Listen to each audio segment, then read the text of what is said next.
हरे कृष्णा। तो अभी हम आपको बताने जा रहे हैं छः के छः गोस्वामीज जिनका हम जिक्र कर चुके हैं कई बार अपने वीडियोस में।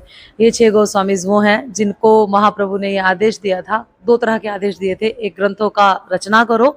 जो भी ग्रंथ आज आप पढ़ रहे हैं, जो भी ग्रंथ हम पढ़ रहे हैं आज, वो सारे के सारे ग्रंथ छह गोस्वामी ने कंपाइल किए थे। छह गोस्वामीज में से रूप गोस्वामी पाद और जीव गोस्वामी पाद मुख्य है। और अभी हम उन छह के छह गोस्वामी की चर्चा करने जाएंगे। धीरे धीरे करके ग्रंथ लिखो और सारे लीला स्थलियों का स्थापना करो। ये दो आदेश दिए थे महाप्रभु ने छह के छह गोस्वामीज को जगन्नाथपुरी में। और फिर वहां से जब वृंदावन आए गोस्वामीज, तो उसमें से पहले गोस्वामी जो महाप्रभु से मिले थे वो थे रघुनाथ दास गोस्वामी। छह गोस्वामी से में सबसे पहले रघुनाथ दास गोस्वामी महाप्रभु से मिले थे। और महाप्रभु से मिलने के बाद महाप्रभु ने उनको आदेश दिया था कि अभी आप मेरे साथ मत चलो, अभी आप भजन मत करो, अभी आपका समय नहीं है मेरे साथ चलने का। अभी आप अपने घर जाओ और अपने माता पिता की सेवा करो। रघुनाथ दास गोस्वामी का बिल्कुल भी मन नहीं लगता था भौतिक चीज़ों में, वो पूरे के पूरे आध्यात्मिक थे। बचपन में भी बताया जाता है कि वो खिलौनों से नहीं खेलते थे और वो ये बोलते थे कि क्या ये जीवन खिलौनों से खेलने के लिए है, ये जीवन तो भगवान की भक्ति करने के लिए है। और जबकि आपको बता दें कि रघुनाथ दास गोस्वामी बहुत ज़्यादा उच्च कुल से नहीं बिलोंग करते थे। मजूमदार थे उनके पिताजी, लेकिन उस समय में जो भी मजूमदार होते थे, नरोत्तम दास ठाकुर के पिताजी भी ऐसे मजूमदार थे। वो भी बहुत उच्च कुल से, निम्न जाति से बिलोंग करते थे, उच्च कुल से बिलोंग नहीं करते थे। पर आप देखिए कि हमारे आचार्य उसका मूड हरिदास ठाकुर भी, जो हम नाम जप में बोलते हैं, वो भी उच्च जाति से बिलोंग नहीं करते थे। तो उच्च जाति और नीच जाति का कोई इसमें मतलब नहीं होता। भगवान का भजन कितनी गंभीरता से कौन कर सकता है, ये मायने रखता है। तो रघुनाथ दास गोस्वामी के जो पिताजी का नाम है गोवर्धन मजूमदार, जो कि उस टाइम के, यानी कि आज से 500 550 साल पहले के मिलीनियर बिलीनियर में से एक थे। And I mean it, millionaire billionaire में से एक थे रघुनाथ दास गोस्वामी के साथ। उनको उनके पिताजी ने बहुत सारे, मतलब 400 से ज्यादा कॉइन्स, गोल्ड कॉइन्स, और 40-40 नौकर और कुक, कई तरह के कुक वो भेजे थे जब वो महाप्रभु से मिलने के लिए और उनके पास रहने के लिए जा रहे थे। तो उससे पहले जब महाप्रभु ने उन्हें आदेश दिया था कि जाके अपने पिताजी की सेवा करो, अपनी माता जी की सेवा करो, और उनकी आज्ञा से या उनके देहांत के बाद आप मेरे पास आना और I will accept you completely. इस दौरान रघुनाथ दास गोस्वामी का मन बिल्कुल भी नहीं लगता था। वो बार बार यही सोचते कि कब मैं महाप्रभु के चरणों में उनकी सेवा कर सकता हूँ जाके। और इसी दौरान उनका विवाह करा दिया गया। जब उनका विवाह हुआ तो विवाह के बाद भी उनका मन अपने गृहस्थ में नहीं लगा। गृहस्थ आश्रम में रहने में वो बिल्कुल भी इंटरेस्टेड नहीं थे। और रघुनाथ दास गोस्वामी का कृष्ण भक्ति के प्रति इतना रुझाव देखकर जब उनके पिताजी उनका कंसर्न करने लगे और उनके पिताजी को लगा कि अब ये वैराग ले लेगा, और उनको लगा कि वैराग ले लिया इसने तो फिर हमारा इतना मिलीनियर बिलीनियर होने का और इतनी प्रॉपर्टी का क्या ही फायदा होगा। जैसा कि आजकल भी आप देख सकते होंगे कि बहुत सारे पिताजी, बहुत सारे पेरेंट्स, माँ बाप ऐसे सोचते हैं कि हमारे वंश का क्या होगा, बड़े हम राजपूतों के वंश से आए हुए, जो हमारे वंश का क्या होगा, हम ऐसा सोचते हैं, है ना। और सब कृष्ण के वंश के हैं, ये अगर हम समझते हुए भगवान की सेवा करें तो सबको खुले दिल से अपने बच्चों को भगवान की सेवा में लगाना चाहिए। ये शिक्षा हमें मिलती है। रघुनाथ दास गोस्वामी का मन अपने गृहस्थ जीवन में बिल्कुल नहीं लगा। और रघुनाथ दास गोस्वामी के पीछे यदुनंदन करके एक आचार्य है, उनके पिताजी ने लगा दिए। उन्होंने कहा कि अगर आपको भक्ति करनी है तो इनकी गाइडेंस में कर लो, है ना, लेकिन आपको महाप्रभु के पास जाना या वैराग लेने का जरूरत नहीं है। तो आप शादी कर लो और यदुनंदन आचार्य को अपना सीनियर मान के और उनके साथ भक्ति करो। और लेकिन यदुनंदन आचार्य को ही रघुनाथ दास गोस्वामी ने समझा बुझा करके मेरा महाप्रभु के प्रति इतना प्रेम है, और उनसे बोला कि मैं आ जाऊंगा बहुत जल्दी करके। और रघुनाथ दास गोस्वामी वहां से चले गए। रातों रात उन्होंने, बाहर उनके पहरेदार लगे हुआ करते थे, उनके पिताजी ने बहुत सख्ती कर रखी थी कि किसी तरह से ये अपनी न्यूली मैरिड विवाहिता पत्नी को छोड़ के ना चला जाए, क्योंकि लक्षण दिख रहे थे उनके कि उनका पूरा का पूरा जीवन जो है महाप्रभु के चरणों में समर्पित था। और फिर वो रात को जब भागे तो ऐसा वर्णन आता है कि जब वो रात को भागे तो जंगलों की तरफ भागे, और जंगलों की तरफ भागने में उनको कोई 1% भी भय नहीं था कि किसी तरह से मुझे कोई जंगली जानवर ना मिल जाए, कोई सांप ना मिल जाए, कोई कांटे ना लग जाए, कहीं मैं गिर ना जाऊं, कहीं कुछ हो ना जाए। बिना कुछ खाए पिए वो कई दिनों तक चलते रहे। जब वो चलते चलते थक जाते थे तो वो फिर रेंगते थे, घुटनों के बल चलते थे। घुटनों के बल चलते चलते जब उनके घुटनों में खून आने लगे तो वो पैदल पैदल रेंगते रेंगते चलने लगे। अभी हमें यहाँ वृंदावन आने तक कितना टाइम लगता है, 4 घंटे, वो भी हमारे से निकालने मुश्किल हो जाते हैं, because I belong from Haryana. Haryana से यहाँ तक आने में 4 घंटे लगते हैं, उसमें भी हम इतने परेशान हो जाते हैं। रघुनाथ दास गोस्वामी साउथ से यहाँ वृंदावन तक आए थे महाप्रभु से मिलने, और उसके पहले वो जगन्नाथपुरी भी गए थे महाप्रभु से मिलने के लिए। तो बताया जाता है कि जब जंगलों में वो इतना कष्ट पाते हुए जा रहे थे और बिना बिल्कुल भूखे, बिल्कुल प्यासे, तो अंत में जाके जब वो जगन्नाथपुरी में महाप्रभु से मिले तो महाप्रभु ने उनका बहुत प्रेम से आलिंगन किया, उन्हें अपना गार्लैंड ऑफर किया। तो जब वो महाप्रभु से मिले तो महाप्रभु ने उन्हें स्वरूप दामोदर के गाइडेंस में रख दिया, और उनकी गाइडेंस में रख के उन्होंने कहा कि इनकी गाइडेंस में आप रहो, इनकी केयर में रहो और अपना भजन करो यहाँ पर रहकर। इसके पहले जैसे कि हम आपको बता रहे थे कि रघुनाथ दास गोस्वामी के जो पिताजी थे वो बिलीनियर थे, लेकिन जो मुगल हैं उन्होंने अपने आप में इस तरह से किया कि उन्होंने सारा का सारा प्रॉपर्टी, जो रघुनाथ दास गोस्वामी के पिताजी और चाचा जी थे उनकी सारी की सारी प्रॉपर्टी जब्त करके उन्हीं की प्रॉपर्टी उनको लीज पे दी, मतलब उन्हीं की जमीन को उन्हीं को लीज पे दे के, और 12 लाख की उन्होंने उनसे भुगतान मांगते थे। और एक बार उन्होंने ट्रैप पे भी लगाया मुसलमानों ने, और ये बोला कि ट्रैप करके बोला कि इन दोनों भाइयों को पकड़ के लाओ और इनसे जो हम भत्ता लेते हैं, जो भुगतान लेते हैं 12 लाख, वो भी लेंगे और साथ में इनकी जमीन को पूरी तरह से लीज पे भी नहीं देंगे, इनको पूरी तरह से हड़प लेंगे। तो ऐसा करके उन्होंने, जब उन्हें पता लगा उनके पिताजी को, रघुनाथ दास गोस्वामी के पिताजी को, तो वो दोनों भाग गए भाई घर छोड़कर। तो रघुनाथ दास गोस्वामी को वो पकड़ के ले गए, जो हुसैन शाह थे एक मुगल, वो रघुनाथ दास गोस्वामी को पकड़ के ले गए। रघुनाथ दास गोस्वामी का इतना सुंदर व्यवहार देखकर वो उसका हृदय कल्टीवेट हो गया, और उसने बोला कि नहीं, मैं तुमसे कोई दुश्मनी नहीं लेना चाहता, क्योंकि मुझे ऐसा लगता है कि तुम एक बहुत ही अच्छे हृदय के इंसान हो। तो उन्होंने रघुनाथ दास गोस्वामी को वहां पर छोड़ दिया। ऐसा करते करते जब रघुनाथ दास गोस्वामी को स्वरूप दामोदर जी की गाइडेंस में रखा गया, और उसके बाद फिर उनके साथ उनके पिताजी ने बहुत सारे, मैंने बताया जैसे कि कुक भेजे, और 40 के करीब नौकर भेजे, 4 नौकर भेजे और 400 गोल्ड कॉइन्स भेजे उस टाइम के। ये सारा उन्होंने भेजा कि रघुनाथ दास गोस्वामी को कोई तकलीफ ना आनी चाहिए, है ना। और लेकिन रघुनाथ दास गोस्वामी ने वो सारा का सारा पहले तो भक्तों की, वैष्णव की सेवा में लगाया पैसा, लेकिन बाद में उन्होंने देखा कि ये सारा जो लक्ष्मी है, लक्ष्मी भी हमें किस तरह से, कौन सी लक्ष्मी भगवान की सेवा में लगानी चाहिए और कौन सी नहीं, ये भी हमें जानना चाहिए, समझना चाहिए। हम किसी भी तरह का व्यापार करके, किसी भी तरह से काम करके अगर कोई लक्ष्मी कमाते हैं तो वो भगवान की सेवा में हमें लगता है कि हमने लगा दी, लेकिन वो एक्सेप्ट नहीं की जाती।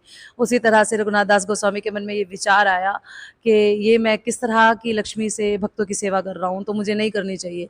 जब उनका इतना उत्तम विचार महाप्रभु ने सुना तो महाप्रभु उनसे बहुत ज़्यादा प्रसन्न हुए। महाप्रभु ने उन्हें हमेशा ऑफर किया कि रघुनाथ दास, आप मेरे साथ प्रसाद पाया कीजिए। तो महाप्रभु, उनको लगता था रघुनाथ दास गोस्वामी को कि मैं काबिल नहीं हूँ महाप्रभु के साथ प्रसाद पाने के।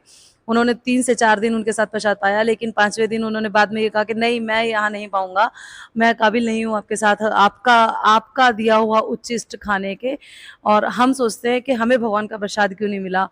हम रघुनाथ दास गोस्वामी की अगर भक्ति और उनकी निष्ठा और उनके वैराग्य को देखें तो हमें लगेगा कि हम सच में, जो हम हक से बोलते हैं कि हमें क्यों नहीं मिला प्रसाद, तो हम बिल्कुल भी काबिल नहीं है उस प्रसाद को पाने के। रघुनाथ दास गोस्वामी ने महाप्रभु के साथ उच्चिष्ट उनका लेना अस्वीकार इसलिए किया क्योंकि वो समझते थे कि मैं काबिल नहीं हूँ इस उच्चिष्ट को लेने के। और अंत में उन्होंने कहा कि जो जगन्नाथपुरी में भगवान को चावलों का भोग लगाया जाता है ना, हम जानते हैं भगवान को दिन में 6 बार 56 भोग लगता है जगन्नाथपुरी में, जिसका हमने वीडियोस बहुत सारा डाला है और पूरा डिस्क्रिप्शन दिया है उसका, तो आप जाके देखिए उसको। जो चावल का भोग लगने के बाद जो बचता था, जो एक्स्ट्रा चावल बचता था, जो नालियों में निकलता था, वेस्टेज जिसको बोला जाता है, टोटली वेस्ट, उस चावल को सिंह द्वार पे खड़े होते थे रघुनाथ दास गोस्वामी, और उस चावल को जो नालियों से निकलता था उसको उठा के, उसको धो के और सिर्फ वो खाते थे। ये रघुनाथ दास गोस्वामी का रूटीन था और सिर्फ भजन करते थे। ऐसा देखकर महाप्रभु उनसे इतने ज़्यादा प्रसन्न थे और उन्होंने रघुनाथ दास गोस्वामी को कहा कि आप जाए वृंदावन और रूप और सनातन गोस्वामी की गाइडेंस में रहे। रूप और सनातन गोस्वामी के बारे में भी आपको बताएंगे, आप बने रहिएगा हमारे साथ। और जब वो वृंदावन आए रघुनाथ दास गोस्वामी, तो उन्हें पता लगा कि महाप्रभु नित्य लीला में चले गए हैं। तो रघुनाथ दास गोस्वामी को बहुत विरह हुआ, और इस विरह में आकर रघुनाथ दास गोस्वामी को लगा कि मैं खुद भी अब अपनी जान दे देता हूँ, मेरा रहने का कोई अब मकसद नहीं है जब महाप्रभु इस धराधाम से चले गए हैं तो। लेकिन उन्हें रोका गया और उन्हें रोक के बोला गया कि आप को अभी यहाँ पर बहुत प्रचार करना है, आपको यहाँ पर अभी बहुत सारे ग्रंथों का वितरण करना है। आप अभी नहीं जा सकते और आप महाप्रभु के साथ बहुत नज़दीक से रहे हैं, तो आप हमें पास्ट टाइम बताएंगे ताकि आपकी हेल्प से हम लोग महाप्रभु के पास्ट टाइम्स को किताबों में लिख सकें। जैसा कि हमने आपको बताया, रघुनाथ दास गोस्वामी को ऐसा लगा कि ये सारा पैसा मैं वैष्णव की सेवा में नहीं लगाऊंगा, तो ये इतना हाई कॉन्शियसनेस देख के महाप्रभु इतने खुश हुए कि महाप्रभु ने उन्हें एक शिला दी। उस शिला पे महाप्रभु के अंगूठे के निशान है, जो कि यहाँ वृंदावन में गोकुलानंद मंदिर के अंदर है, जिनके दर्शन हम अभी करके आएंगे। वहां पर एक डिटीज और भी है, जो हम 7वें गोस्वामी बात करते हैं, लोकनाथ दास गोस्वामी, उनके डिटीज भी है। उनके एक सेवित विग्रह है जो कि विनोदी लाल जी है, वो जयपुर में भी है, और 7वें गोस्वामी जो लोकनाथ महाराज हैं, लोकनाथ गोस्वामी हैं, उनके विग्रह भी है गोकुलानंद मंदिर में। दास गोस्वामी एक बार पानीहाटी में नित्यानंद प्रभु से मिले। नित्यानंद प्रभु एक सभा लिए बैठे हुए थे और वो इंतजार कर रहे थे कि रघुनाथ दास गोस्वामी भी आएंगे। वो जानते थे क्योंकि नित्यानंद प्रभु आध्यात्मिक है, उन्हें सब पता है। लेकिन रघुनाथ दास गोस्वामी अपने आप को पीछे बिल्कुल छुप के बैठे हुए थे और छुपा के रखा हुआ था उन्होंने। उनको लग रहा था कि नित्यानंद प्रभु उनको देखेंगे तो पता नहीं क्या रिएक्शन करेंगे, लेकिन नित्यानंद प्रभु उन्हें देख चुके थे। और जब सभा खत्म हुई तो नित्यानंद प्रभु ने उन्हें स्पेशल आवाज लगा के बुलाया कि रघुनाथ सामने आओ। और जैसे ही रघुनाथ दास गोस्वामी सामने आए तो उन्होंने मजाक में उनसे बोला, तुम चोर हो, तुम पीछे बैठे थे।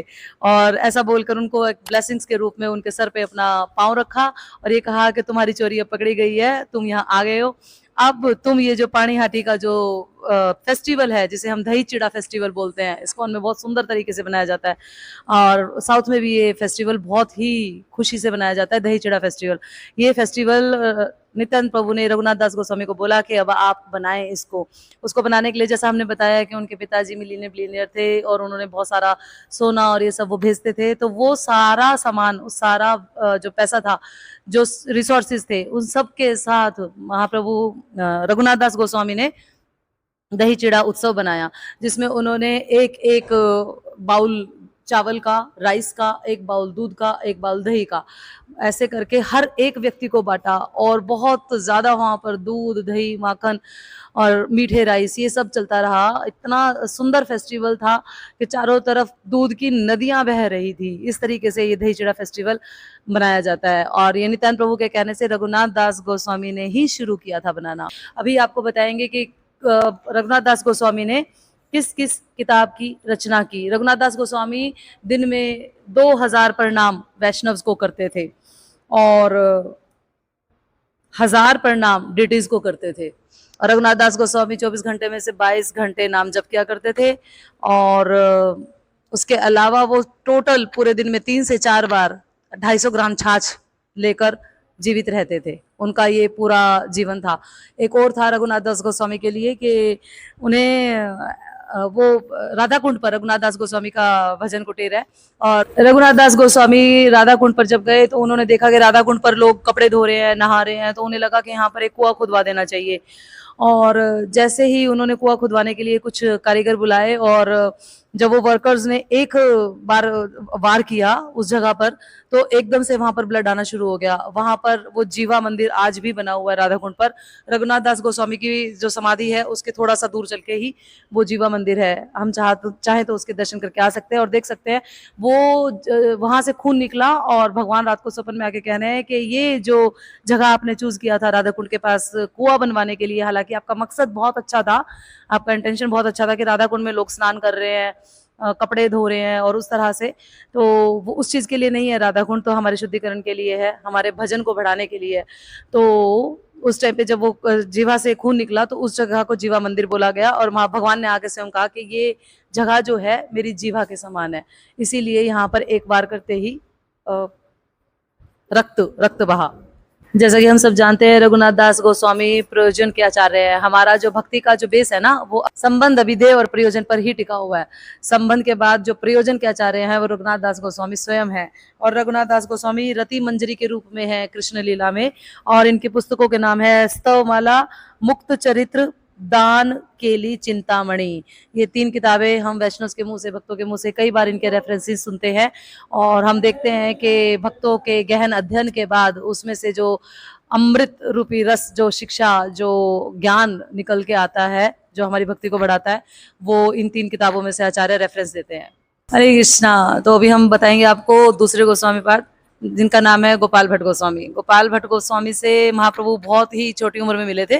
वो बहुत छोटे से थे तो उन्होंने महाप्रभु की 4 महीने तक सेवा की, क्योंकि 4 महीने जो हम कार्तिक मास के बोलते हैं, जो चतुर्मास बोलते हैं, लास्ट कार्तिक मंथ होता है, उस चतुर्मास में कोई भी सन्यासी एक जगह से दूसरी जगह पर नहीं जाता। और वही चतुर्मास शुरू होने वाला था जब महाप्रभु श्रीरंगम में पहुंच गए थे। श्रीरंगम साउथ का एक मंदिर है जो कि इंडिया का सबसे बड़ा मंदिर है, पूरे भारत का सबसे बड़ा मंदिर श्रीरंगम है, जिसके पुजारी थे वेंकट भट्ट, जो कि गोपाल भट्ट गोस्वामी जी के पिताजी थे। और इस तरह से उनके 2 भाई और थे, जिनमें से एक प्रबोधानंद सरस्वती भी थे, जिनका नाम आप बीच में बार बार कई बार सुनेंगे महाप्रभु की लीलाओं में।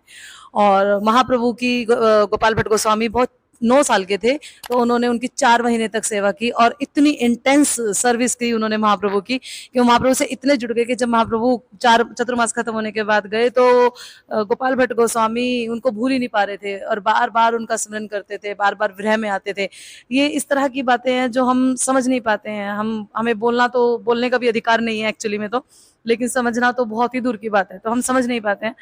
जैसे कि हम अभी टेर कदम पे गए थे तो वहां पर जो बाबा जी थे उन्होंने बोला कि आप ऐसा सोचते हो कि हम प्रचार करें। ये बात बिल्कुल ठीक थी उनकी कि भाई पहले खुद के हृदय में तो उतारे ये शब्द, और पहले खुद के हृदय में नहीं उतर रहे हैं और प्रचार करने में लगे हुए हैं हम कि लोगों को पता लगे। लोगों को तब पता लगेगा जब पहले हमारे हृदय में उतरेगा।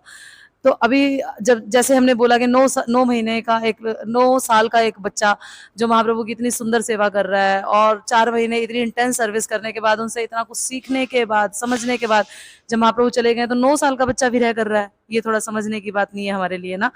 कैसे वो विरह में आ सकता है? तो आ सकता है जब एक शुद्ध भक्त अपने लीलाओं को करने के लिए आते हैं तो अपने साथ अपने पार्षद लेके आते हैं, और गोपाल भट्ट गोस्वामी उन्हीं पार्षदों में से एक है। और जब वो पार्षद आते हैं तो वो इसी तरह से लीलाएं करते हैं। इस चतुर्मास के दौरान एक बार महाप्रभु ने वेंकट भट्ट, जो गोपाल भट्ट गोस्वामी के पिताजी हैं, उनके साथ थोड़ा सा मजाक किया, क्योंकि हम देखेंगे कि श्रीरंगा में जो सेवा की जाती है जिन विग्रहों की, वो लक्ष्मी नारायण के विग्रह होते हैं। वहां पर राधा कृष्ण के विग्रह नहीं सेवित किए जाते, वहां पर पूरा का पूरा लक्ष्मी नारायण जी का ही सेवा किया जाता है साउथ की तरफ। तो लक्ष्मी नारायण के विग्रह थे, तो महाप्रभु ने एक बार उनको जानबूझकर थोड़ा सा उनके साथ हंसी मजाक करने के लिए वेंकट भट्ट को बोला कि आप एक बात बताएं मुझे कि यदि लक्ष्मी जी नारायण के साथ प्रसन्न है तो वो कृष्ण की लीलाओं में क्यों आने की कोशिश करती हैं? तो वेंकट भट्ट थोड़े से नाराज से हुए, थोड़े खींचे, और उन्होंने कहा कि इसमें क्या फर्क पड़ता है, जब कृष्ण और विष्णु सेम है तो वो उनकी पत्नी है, अपनी पत्नी एक पति को अप्रोच कर सकती है कभी भी कहीं भी, तो उसमें क्या खराबी है? तो उस टाइम पे महाप्रभु ने बोला कि अगर ऐसा है तो फिर जब पत्नी के अप्रोच करने के बाद भी वो उनकी रासलीला में क्यों नहीं आ पा रही? तो वेंकट भट्ट और ज्यादा थोड़ा सा नाराज हो गए, एजिटेट हो गए, नॉट नाराज हो गए, वो महाप्रभु से नाराज नहीं हो सकते थे, एजिटेट हो गए। और एजिटेट हो गए उन्होंने बोला कि ठीक है, मुझे नहीं पता, मैं हार स्वीकार करता हूँ अपनी, आपको पता होगा तो फिर आप बता दीजिए कि वो क्यों नहीं आ सकती हैं। तो महाप्रभु ने कहा वो इसलिए नहीं आ सकती, वो उनकी एंट्री भगवान की रासलीलाओं में इसलिए नहीं हुई क्योंकि वो कभी भी अपना ऐश्वर्य नहीं छोड़ती, लक्ष्मी देवी कभी भी अपना ऐश्वर्य नहीं छोड़ती, और भगवान की लीलाओं में एंट्री करने के लिए हमें अपना ऐश्वर्य त्यागना होता है। अब ऐश्वर्य किसके लिए क्या परिभाषा है ये आप अपने आप देखिए। लक्ष्मी जी की जिसको बहुत ज्यादा प्रगाढ़ इच्छा रहती है वो कभी भी भगवान की शेल्टर नहीं ले सकता, भगवान की सेवा में समर्पित नहीं हो सकता। तो इसका इनडायरेक्ट और डायरेक्ट मतलब यही निकल के आता है। गोपाल भट्ट गोस्वामी जब भगवान के विरह में रहते थे तो वो भगवान को अपने सपन में देखते थे। ऐसा देखते देखते वो बड़े हुए, और जैसे ही बड़े होके उनकी इच्छा हुई कि मैं महाप्रभु से मिलने जाऊं, तो महाप्रभु के उनको फिर से, जैसे कि रघुनाथ दास गोस्वामी को महाप्रभु के इंस्ट्रक्शन थे, वैसे ही सेम इंस्ट्रक्शन उन्होंने गोपाल भट्ट गोस्वामी को दिए। जैसे कि कई बार हम ऐसा समझते हैं भक्ति में आने के बाद आपको घर परिवार छोड़ना पड़ता है ना, ऐसा नहीं है। महाप्रभु ने कहीं भी नहीं बोला, 6 के 6 गोस्वामी को एक बार भी उन्होंने ये नहीं कहा कि आप अपना घर परिवार सब कुछ दाव पे लगाकर अपनी प्रेस्क्राइब्ड ड्यूटीज को छोड़कर आप आ जाएं और परमानेंट भगवान की सेवा में लग जाएं, ऐसा कहीं नहीं हुआ।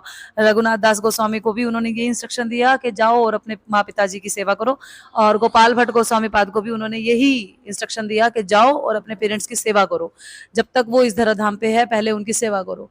और जब उनके माता पिता का देहांत हो गया था तो रघुनाथ दास गोपाल भट्ट गोस्वामी के सपन में आया कि जिस तरह से कि महाप्रभु उन्हें बुला रहे हैं, और जैसे ही उन्होंने एक पत्र लिखा महाप्रभु को, तो महाप्रभु ने उन्हें वही सेम जैसे रघुनाथ दास गोस्वामी को छोड़ा था वैसे ही गोपाल भट्ट गोस्वामी पाद को रूप और सनातन गोस्वामी पाद की केयर में छोड़ दिया। वो वृंदावन आए और उनकी केयर में छोड़ दिया।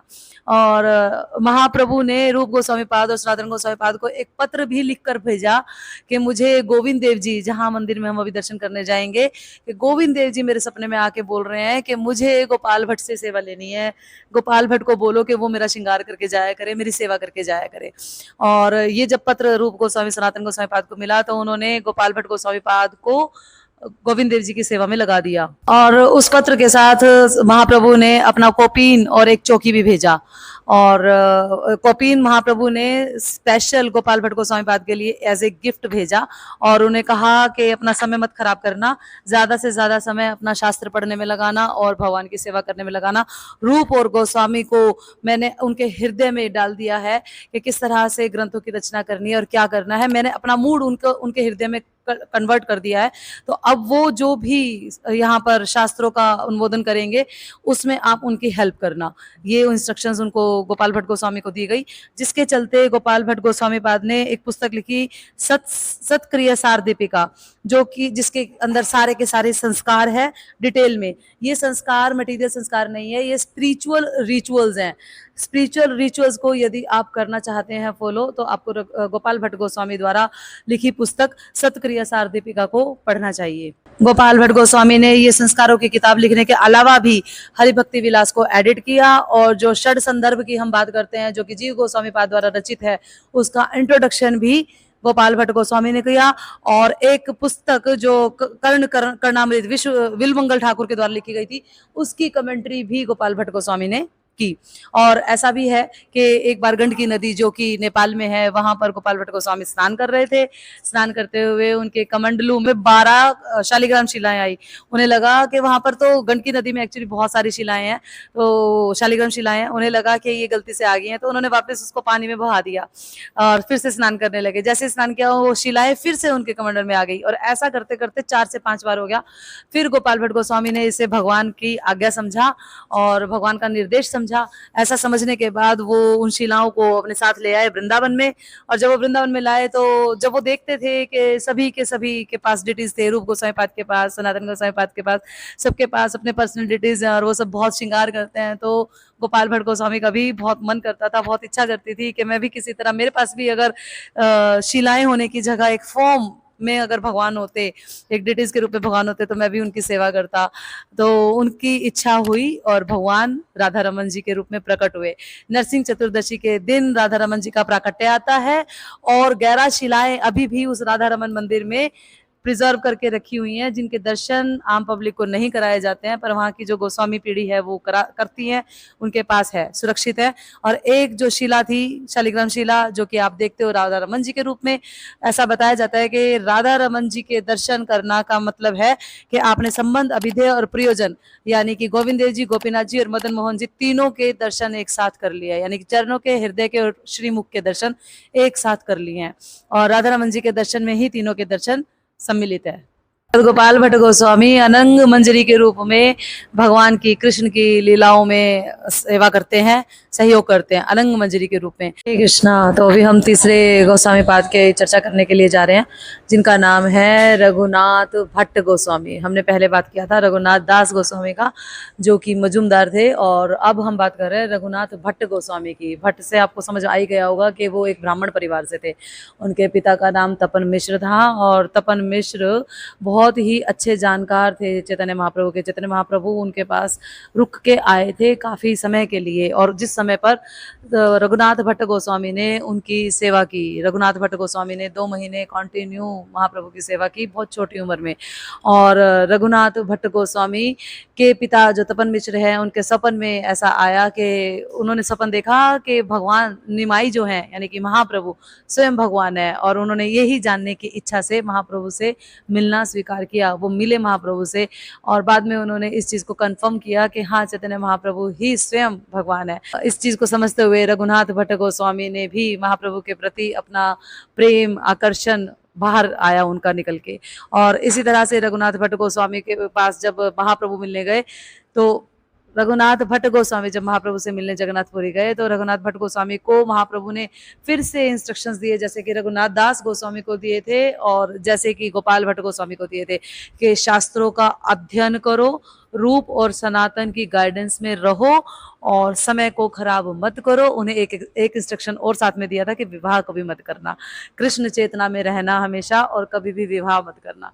तो रघुनाथ भट्ट गोस्वामी का जिक्र हम बहुत ज्यादा सुन नहीं पाते हैं, शास्त्रों में उनका वर्णन हम बहुत ज्यादा सुन नहीं पाते हैं, लेकिन रघुनाथ भट्ट गोस्वामी की विशेषता जो बताई जाती है, गोविंद देव जी को वो श्रीमद् भागवतम में इतने एक्सपर्ट थे, लिटरेचर्स में वो इतने एक्सपर्ट थे कि श्रीमद् भागवतम को अलग अलग कई तरह के मीटर्स में वो श्रीमद् भागवतम को गोविंद देव जी को पढ़कर, समझकर, गाकर, गुनगुना कर सुनाया करते थे। ये बात हमने आपको जब गोविंद देव जी जयपुर सीरीज में भी बताई थी कि रघुनाथ भट्ट गोस्वामी थे जो कि भगवान के सामने बैठ के और बहुत अलग अलग तरह के मीटर्स में श्रीमद् भागवतम का पाठ करते थे। उन्होंने अपने कुछ शिष्य जो उनके धनवान थे उनसे लक्ष्मी लेकर और गोविंद देव जी का मंदिर और उनके ऑर्नामेंट्स भी बनवाने का प्रयास किया था। गोविंद देव जी के लिए रघुनाथ भट्ट गोस्वामी जो है उनके प्राण थे। और रघुनाथ भट्ट गोस्वामी जब महाप्रभु से मिले थे तो महाप्रभु ने उन्हें कहा कि क्या तुम मेरे लिए प्रसाद तैयार करोगे। तो इस तरह से प्रसाद तैयार करते करते रघुनाथ दास गोस्वामी भगवान चैतन्य महाप्रभु के लिए हमेशा कुकिंग करते थे और महाप्रभु को उनके हाथ का बनाया हुआ जो भी प्रसाद होता था वो बहुत ही उसे चाव से खाते थे महाप्रभु। इस तरह से वो बहुत एक्सपर्ट कुक भी थे साथ साथ, लेकिन सिर्फ चैतन्य महाप्रभु के लिए। रघुनाथ भट्ट गोस्वामी के देह त्याग के बाद उनकी समाधि से जो एशिस थी वो 64 समाधि मंदिर में भी ले जाई गई, जो हम अभी जाएंगे। और गोविंद देव जी के बिल्कुल सामने है वो 64 समाधि का मंदिर। इसके दर्शन हमेशा करने चाहिए क्योंकि वहां पर बहुत सारे बड़े बड़े आचार्याज की समाधि के एशिज है और हमें कृपा मांगनी चाहिए वहां से। रघुनाथ भट्ट गोस्वामी जो है रास मंजरी है। कृष्णा। तो अभी हम सनातन गोस्वामी पाद की बात करेंगे। 6 गोस्वामी में से सनातन गोस्वामी पाद और रूप गोस्वामी पाद 6 गोस्वामी में से सबसे मुख्य गोस्वामी में इसलिए आते हैं कि महाप्रभु ने बाकी सारे गोस्वामी को उनकी टेक केयर के लिए भेज दिया था, उनकी केयर में भेज दिया था उनको। और सनातन गोस्वामी पाद और रूप गोस्वामी पाद ये दोनों भाई थे जिनका नाम ये रूप और सनातन महाप्रभु ने रखा था। और उसके पहले ये हिंदू परिवार से थे जिनका नाम अमर और संतोष था। अमर और संतोष को जब एक नवाब के यहाँ नौकरी करनी पड़ी तो उन्होंने उनका नाम बदलकर दबीर खास और शाकिर मलिक रख दिया था। उन नवाब के यहाँ सनातन गोस्वामी पाद को, रूप गोस्वामी पाद को कुछ समय के लिए नौकरी करनी पड़ी। सनातन गोस्वामी पाद को एक बार सपन आया कि भगवान उन्हें कह रहे हैं कि तुम सब कुछ छोड़ दो और सिर्फ भक्ति करने में लग जाओ। जब उन्होंने ये सपन अपने भाई रूप गोस्वामी को बताया, रूप गोस्वामी पाद ने भी ये कहा कि मुझे भी सेम सपन आया, एक ही जैसा सपन दोनों भाइयों को आया। दोनों भाइयों ने जब ये सपन अपनी मदर से डिस्कस किया तो उन्होंने कहा कि अब आपको यथाशक्ति वही चीजें करनी चाहिए जो आपको भगवान का आदेश है। और सनातन गोस्वामी पाद ने शिक्षा भी ली, कई तरह की स्पिरिचुअल शिक्षा ली, जिसमें से रामभद्र, सार्वभौम भट्टाचार्य और विद्या वाचस्पति 3 उनके मुख्य स्पिरिचुअल मास्टर्स थे, स्पिरिचुअल गुरु थे जिनसे उन्होंने स्पिरिचुअल शिक्षा ली। सनातन गोस्वामी पाद के सपन में जिस तरह से यह आया कि भगवान कह रहे हैं कि उन्हें मेरी सेवा, तुम सिर्फ मेरी सेवा में लोगो, तो अब सनातन गोस्वामी पाद इस इंतजार में थे कि मुझे किसी तरह से कोई साइन मिले। एक साइन मुझे अगर मिलता है कि मुझे सच में भगवान की सेवा करनी है तो भगवान मेरे लिए इसका अरेंजमेंट करेंगे। और ऐसा समझते हुए सनातन गोस्वामी पाद ने महाप्रभु को कई पत्र लिखे और कई पत्र लिखने के बाद कोई एक पत्र का जवाब महाप्रभु ने उन्हें दिया और ये कहा कि जहां हो वहां रहो और अपना भजन करते रहो। यानी कि उनको भी महाप्रभु ने ये संदेश नहीं दिया कि सब कुछ छोड़कर तुम आ जाओ। हम देख पा रहे हैं ये सारी चीजें। और फिर उसके बाद जब अगर हम ये कहते हैं कि भक्ति में आके इस्कॉन वाले तो सब छुड़वा देते हैं, ये गौड़िया वैष्णव तो सब छुड़वा देते हैं, तो वैरागी बना देते हैं। विराग अंदर से आने की चीज है, बाहर से दिखाने की चीज नहीं है। और बाहर से दिखाने के लिए भी त्यागने की जरूरत नहीं होती है कुछ भी। ऐसा महाप्रभु ने कहीं भी संदेश नहीं दिया किसी भी अपने अनुयायी को। तो सनातन गोस्वामी पाद को जब उन्होंने कहा कि आप यहीं रहो और रहते रहते भजन करो, तो सनातन गोस्वामी पाद ने नवाब के यहाँ नौकरी की, और उस नौकरी को करते हुए उनके मन में बार बार यही आता था कि मैं ये नहीं करना चाहता, मुझे ये नहीं करना। तो वो कई बार ऐसा भी करते थे कि लीव ले लिया करते थे, सिक लीव ले लिया करते थे बोल के, जैसे हम बचपन में स्कूल से ले लिया करते थे। हम बोलते थे कि हमारी तबीयत खराब है लेकिन हमें कहीं घूमने जाना होता था। ये परंपरा से चलता आ रहा है, हमने नया नहीं बनाया, ये शुरू से चलता आ रहा है। और 500 साल पहले हमारे आचार्य भी ऐसा ही करते थे, लेकिन फर्क था, हम अपने एंटरटेनमेंट के लिए, अपनी इंद्रिय इच्छाओं को पूरा करने के लिए छुट्टियां लेते थे। और जो सनातन गोसाई पाद है, उन्होंने जो सिक लीव लिया था उस नवाब की नौकरी से बचने के लिए और श्रीमद् भागवतम की चर्चा करने के लिए। वो घर में रहते थे, कई कई दिन तक श्रीमद् भागवतम की चर्चा करते थे अपने साथ वालों के साथ, परिवार वालों के साथ, मित्रों के साथ मिलके। एक बार जब मुगल राजा को पता लगा, नवाब हुसैन को पता लगा, तो वो गया उनके घर पे और उनसे कहा कि सनातन तुम ये गलत कर रहे हो। सनातन नाम नहीं था उस टाइम पे उनका, दबीर खास और शाकिर मलिक, मैंने बताया आपको कि उसने नाम रख दिया था दोनों भाइयों का। और ऐसा कहकर उसने सनातन गोस्वामी पाद को जेल में डाल दिया। जेल में डालने के बाद सनातन गोस्वामी पाद, रूप गोस्वामी पाद उस टाइम तक निकल चुके थे, वो नहीं कर रहे थे वहां पर उसके यहाँ नौकरी। रूप गोस्वामी पाद ऑलरेडी वृंदावन आ चुके थे, सनातन गोस्वामी पाद रहते थे आने, लेकिन रूप गोस्वामी पाद सनातन गोस्वामी पाद के लिए 1000 सोने की अशर्फियां छोड़कर गए थे कि किसी तरह से उनके विपरीत काल में, विपरीत स्थिति में, विपत्ति काल में वो काम आएगी। तो सनातन गोस्वामी पाद ने वहां पर जो जेलर था उसे कन्विंस किया और उसे कहा कि ये सारी की सारी जो अशर्फियां हैं मैं आपको दे दूंगा, और आप प्लीज बस मुझे ना यहाँ से ये जमुना पार करवा दो, ये पानी का जो किनारा है यहाँ से लगवा दो। तो उसने कहा कि अगर राजा को पता लग गया तो वो मुझे वैसे ही मार देगा। तो बोले बस ये बोलना कि वो नित्य क्रिया के लिए गया था और वहीं पर डूब के मर गया होगा, मैं कैसे जानता हूँ, मैं क्या कर सकता हूँ। इतना सनातन गोस्वामी पाद ने उसको, व्यक्ति को, जो जेलर था उसको राजी कर लिया, उसको प्रसन्न करके। तो सनातन गोस्वामी पाद अपने साथ एक अपने असिस्टेंट ले गए, ईशान, और ईशान के साथ जब वो जा रहे थे तो काफी सारी 800 के करीब अशर्फियां उन्होंने उस जेलर को दे दी थी अपने आप को रिहा कराने के लिए, सोने की अशर्फियां। उसके बाद ईशान को बोल दिया था कि सारी अशर्फियां दे दो, हमें इनसे कोई मतलब नहीं है, क्योंकि वो ऑलरेडी वैरागी थे और उन्होंने सिर्फ महाप्रभु की सेवा करनी थी, महाप्रभु को समर्पित होना था और महाप्रभु के चरणों में अपने जीवन को व्यतीत करना था। तो सनातन गोस्वामी पाद ने ईशान को ले जाया अपने साथ, और रात बहुत हो गई थी तो वो पटना के एक होटल, उस टाइम पे जिसको बोलते हैं एक चैम्बर टाइप था, जिसमें वो रुकने के लिए गए थे। और वहां जो उस चैम्बर का जो मालिक था वो एक क्रिमिनल था, और वो क्रिमिनल अपने साथ एक ऐसे ज्योतिष को लेके बैठता था जो ग्राहक जब भी कोई आता था उस होटल का कोई कमरा, रेस्ट रूम लेने के लिए, तो उस व्यक्ति को देखकर वो ज्योतिष बता देता था कि इस व्यक्ति के पास कितना पैसा है।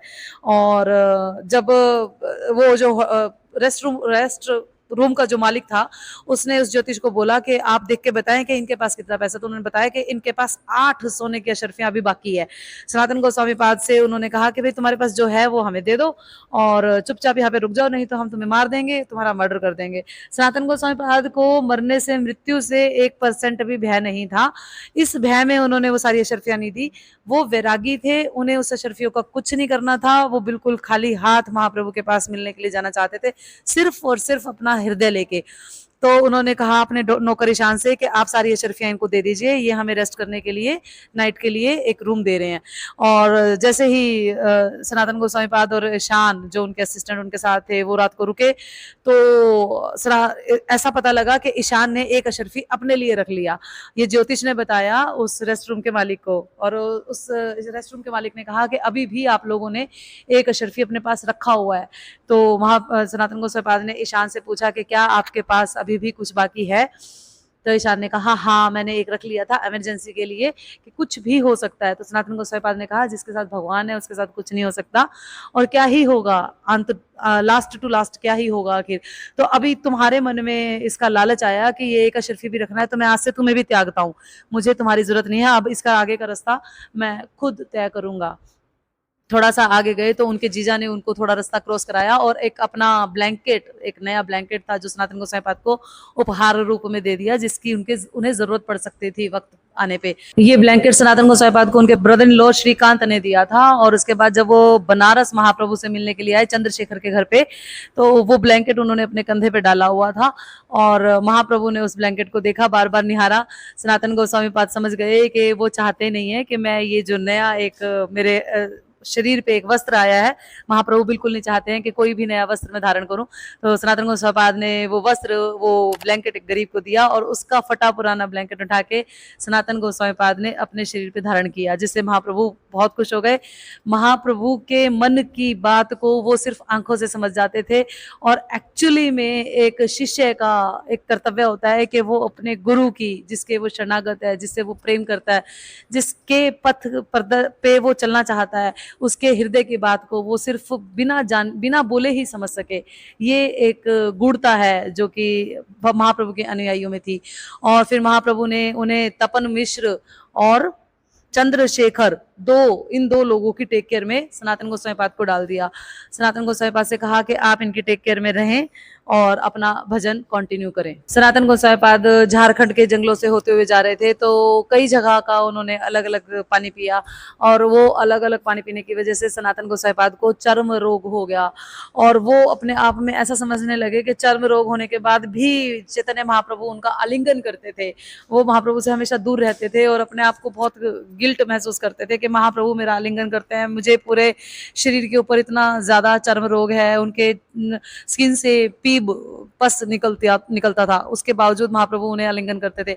सनातन गोस्वामी पाद ने डिसाइड किया कि इस बार जब जगन्नाथपुरी में रथ यात्रा होगी तो मैं उस रथ के पहिए के नीचे आके अपना देह त्याग कर दूंगा।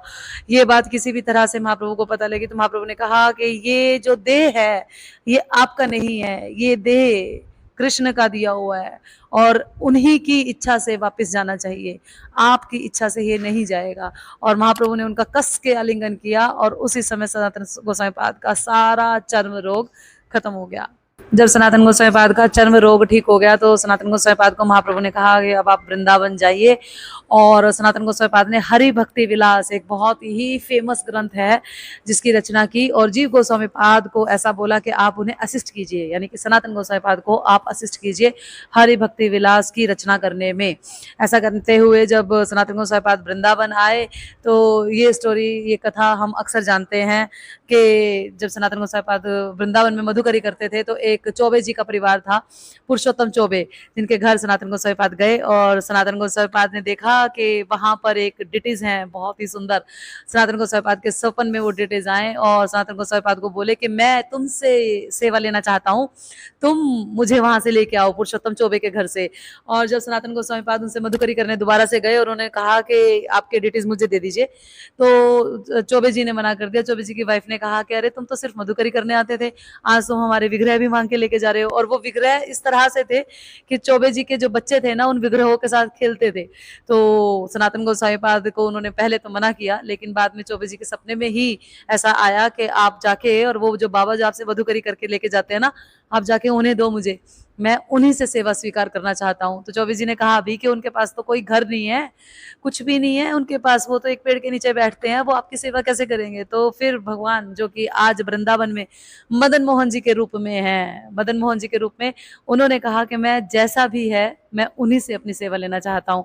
और इस प्रकार मदन मोहन जी सनातन गोस्वामी पाद के पास आए, सनातन गोस्वामी पाद ने उनकी सेवा करनी शुरू की। और उनकी सेवा इस तरह से वो करते थे कि मधुकरी करके जब वो आटा मांग के लेके आते थे और जमुना जी का पानी से उस आटे को जब वो डो बनाते थे और उसी को कच्चा पक्का करके भगवान को भोग लगा दिया करते थे। और जब भोग लगा रहे थे तो एक दिन भगवान ने उन्हें कहा कि अरे सनातन, इसमें थोड़ा नमक तो डाल देता। तो सनातन गोस्वामी पाद कह रहे हैं अरे आज आप इसमें नमक मांग रहे हो, कल आप इसमें फिर घी भी मांगोगे, परसों इसका तड़का भी मांगोगे, मैं अकेला व्यक्ति, एक भिक्षुक, एक भिखारी, कहाँ कहाँ से आपको क्या क्या लाके खिलाऊंगा। ये भक्तों का और भगवान का प्रेम व्यवहार है जिसे हम नहीं समझ सकते। फिर भक्तों ने, यानी कि सनातन गोस्वामी पाद ने कहा जाओ अपना अरेंजमेंट खुद कर लो, मुझे नहीं पता। और ऐसा बोलते ही जमुना जी पर एक बहुत ही रईस व्यक्ति का नमक का जो नाव था वो रुक गया। वो जहाज था, नमक का जहाज जा रहा था और वो रुक गया, वहीं पर रुक के धंसना शुरू हो गया। इतनी देर में उसे वहां पास में ब्रजवासियों ने बताया कि यहाँ पर एक बाबा बैठता है एक टीले पे ना, और बहुत ही ज्यादा तपस्वी है, उसके पास जाओ, उसके पास डेफिनेटली इसका इलाज मिलेगा। सनातन गोस्वामी पाद के पास वो व्यक्ति आया और सनातन गोस्वामी पाद से बोला तो सनातन गोस्वामी पाद ने कहा कि आप ऐसा कीजिए, थोड़ा सा नमक निकाल के बाहर कर दीजिए, हम मुझे दे जाइए और उसके बाद आपकी नाव अपने आप चल जाएगी। जैसा ही उस रईस ने ऐसा किया कि थोड़ा सा 1 किलो नमक उसने मदन मोहन जी को चढ़ाया और उधर से उसकी नाव पानी से निकली कीचड़ से निकली और आगे चलनी शुरू हो गई। यानी कि भगवान ने अपना अरेंजमेंट, अपनी व्यवस्था खाने में नमक की स्वयं से की। और फिर धीरे धीरे सनातन गोसाई पाद का जो प्रचार था वो इतना फैला भगवान के नाम का कि बहुत सारे रईस लोग उनके साथ जुड़ गए। और जब वो रईस लोग जुड़े तो आज आप जो मदन मोहन जी का इतना ऊंचा मंदिर देखते हैं, जो कि आज बहुत कम ऊंचा है, हमें देखने में लगता है अभी से इतना ऊंचा है। मुगलों ने इस मंदिर को भी तोड़ दिया, उन्होंने कुछ भी नहीं छोड़ा। तो इतना ऊंचा मंदिर था ये, इतना सुंदर मंदिर जिसमें इतने सुंदर मदन मोहन जी के विग्रह है जिनकी सेवा सनातन गोसाई पाद करते हैं। ये मंदिर उनके भक्तों ने मिलके बनवाया था। ये जो मदन मोहन जी के जो डिटेल्स हैं, यहाँ पर आपको रिप्रेजेंटेटिव डिटेल्स मिलेंगे। यहाँ जो वृंदावन में है, जो वृंदावन के डिटेल्स रिप्रेजेंटेटिव है, और उसके अलावा जो व्रजनाभ जी के बनाए हुए डिटेल्स थे राधा मदन मोहन जी के, जो कि संबंध के अधिष्ठाता है, वो आपको जयपुर में करौली में मिलेंगे। जयपुर के पास 5 से 6 घंटे का रास्ता है जयपुर से, और वह करौली में मिलेंगे, जो कि सनातन गोस्वामी पाद के डिटेल्स हैं, जिनकी वर्शिप सनातन गोस्वामी पाद करते थे एग्जैक्टली।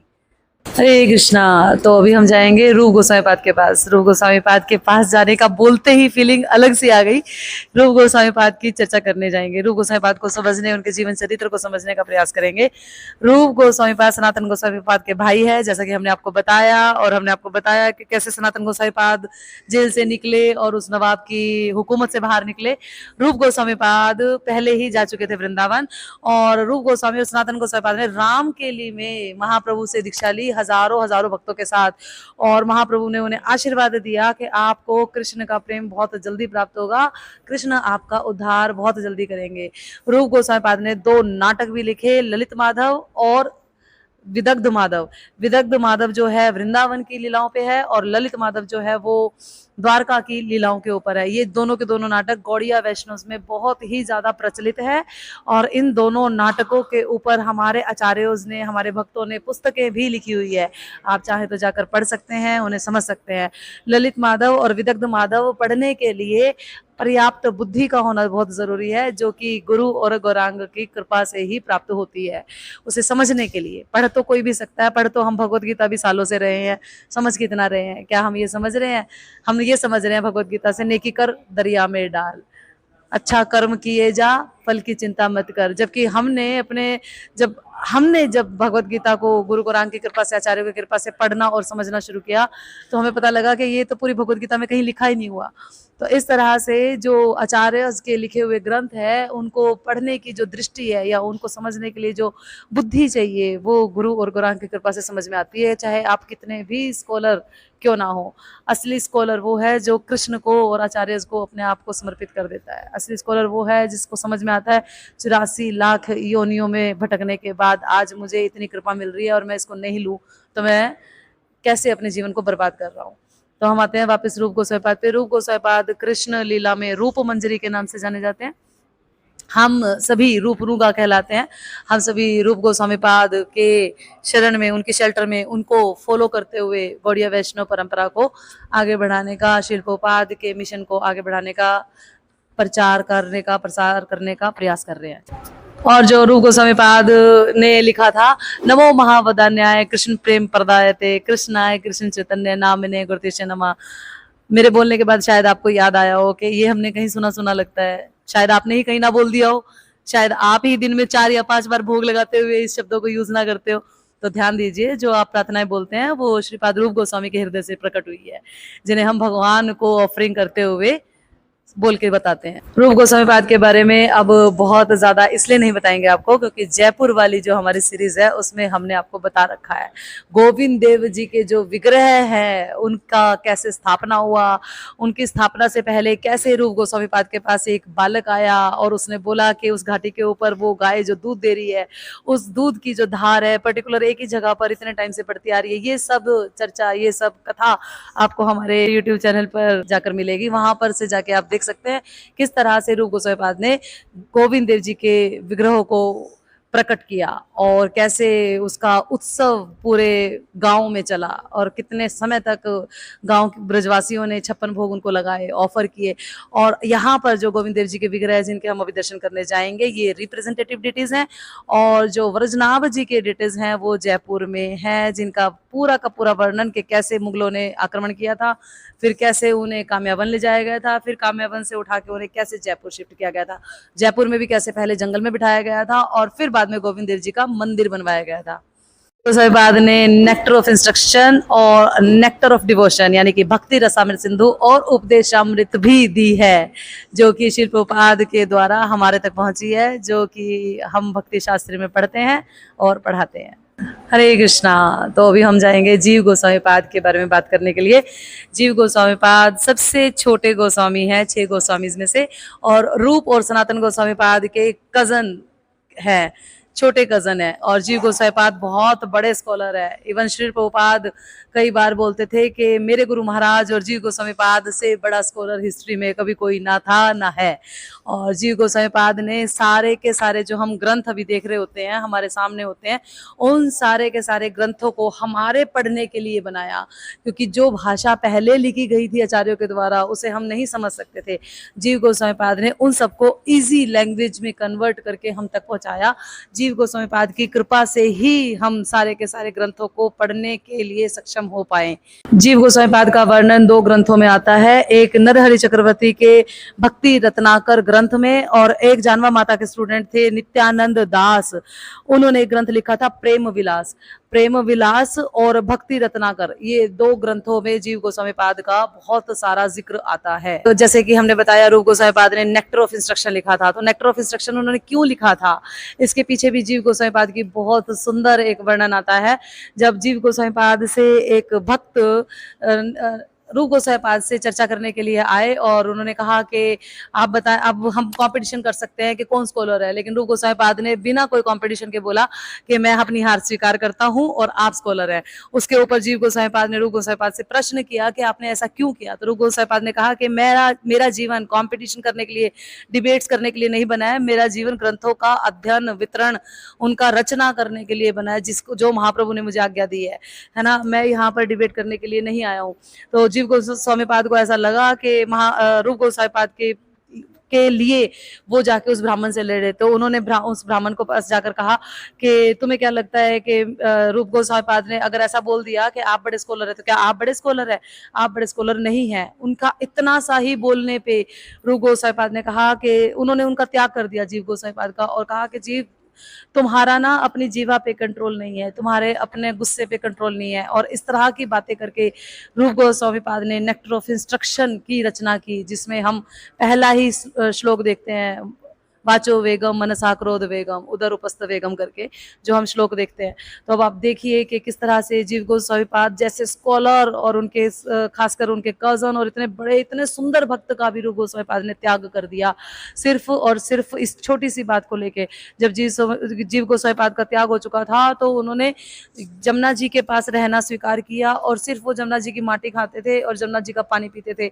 ऐसा करते करते उन्हें बहुत समय हो गया था, जिसकी वजह से उनके पेट में सिर्फ अल्सर बन गए थे, उसके अलावा वो कुछ भी ग्रहण नहीं करते थे।